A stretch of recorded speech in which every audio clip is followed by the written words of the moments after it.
Imaginez un monde sans déchets. Imaginez un monde où la prochaine fois que vous voudrez montrer un déchet à vos enfants, il faudra les emmener au musée.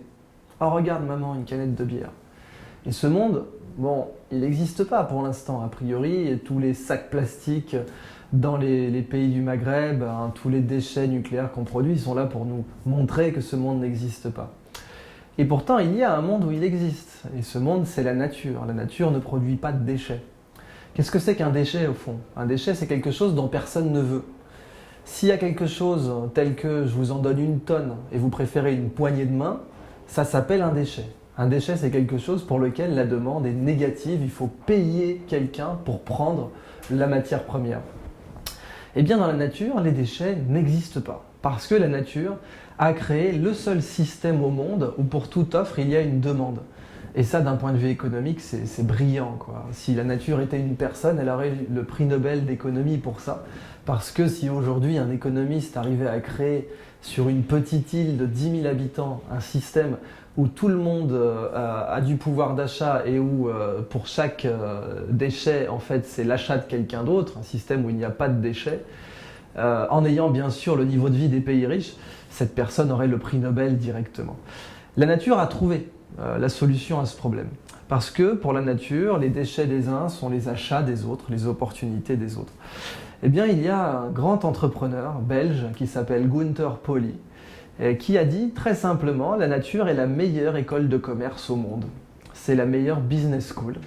La nature a un MBA, un Master of Brilliant Adaptation, parce qu'elle s'est très bien adaptée et que les chefs d'entreprise auraient des cours magnifiques à prendre de la nature. Alors Gunther Pauli, il dit peut-être que polluer zéro, ça pourrait rapporter beaucoup plus. Et ça, c'est complètement dingue comme schéma de pensée. C'est ça qui fait que son approche est à ce point révolutionnaire. C'est l'idée qu'en fait, polluer zéro ne va pas être un handicap, ne va pas détruire des emplois, mais va au contraire en créer. L'idée que nos déchets sont des opportunités plutôt que des menaces. Et ça nous sort d'un schéma de pensée dans lequel on s'est enferré depuis 200 ans, qui est vraiment cette idée que la nature et l'industrie sont les pires ennemis du monde, parce qu'elles l'ont été pendant 200 ans, mais ça ne veut pas dire qu'il n'y a pas d'alternative. En fait, l'équation de base de Gunther Pauli, c'est déchet plus connaissance égale richesse.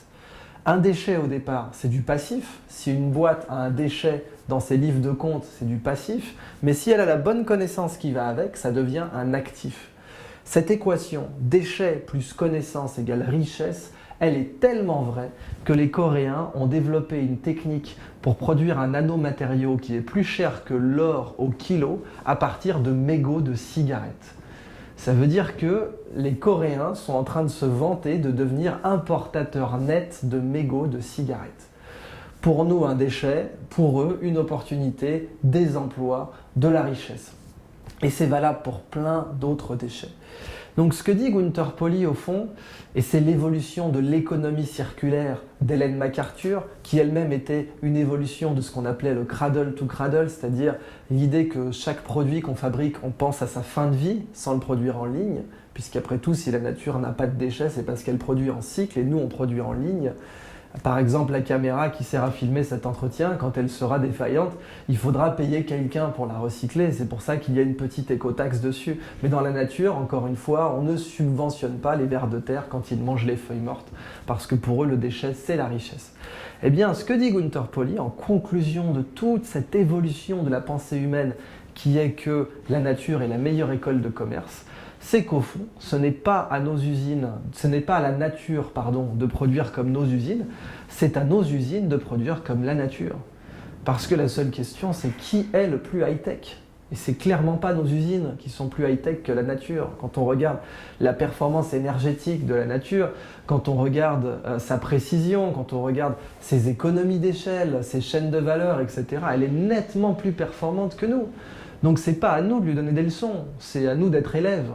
Et en fait, on se rend juste compte qu'on a inversé les rôles pendant les 200 dernières années, c'est-à-dire rien au passage dans l'histoire de l'humanité qui en a 200 000. Eh bien, on a inversé les rôles, on avait un très bon professeur et on lui a demandé d'être notre élève alors que c'était à nous de prendre les cours. Pour conclure, la Blue Economy, c'est une abolition rentable des déchets basée sur l'idée qu'il ne faut plus enterrer nos déchets dans la terre ou dans la mer, mais dans la connaissance, que si on fait ça, on va créer des emplois, on ne va pas en perdre. Et c'est pas du tout idiot comme idée, puisque des abolitions rentables, il y en a eu d'autres. Si on considère l'abolition de l'esclavage dans les États du Nord des États-Unis, elle a rendu le Nord économiquement très rentable. En fait, les États du Nord, quand ils ont aboli l'esclavage, ils ne s'y attendaient pas du tout, mais ils sont devenus beaucoup plus compétitifs. Et la raison, c'est tout simplement qu'ils ont adopté la machine à vapeur. Et là, vous aviez beau être planteur de coton dans le sud, quelqu'un qui avait une machine à vapeur de 300 chevaux vapeur dans le nord, il vous battait à plat de couture, parce que c'était plus performant que 300 esclaves. Et c'est ça qui a rendu la guerre de sécession inévitable. Et oui, c'est-à-dire que Chevrolet, Cadillac, etc., ils ne se sont pas installés à Détroit pour le climat, ils s'y sont installés parce qu'on avait adopté les machines à vapeur. Donc l'abolition de l'esclavage s'est avérée être bien plus rentable, parce qu'elle nous a fait rentrer dans une autre réalité qui est celle de l'industrialisation. Eh bien l'abolition des déchets, zéro déchet, pas 10% de moins, pas 20% de moins, zéro déchet, elle va être rentable aussi, puisqu'elle va nous faire rentrer dans l'écologie industrielle et la blue economy, qui est l'abolition rentable des déchets.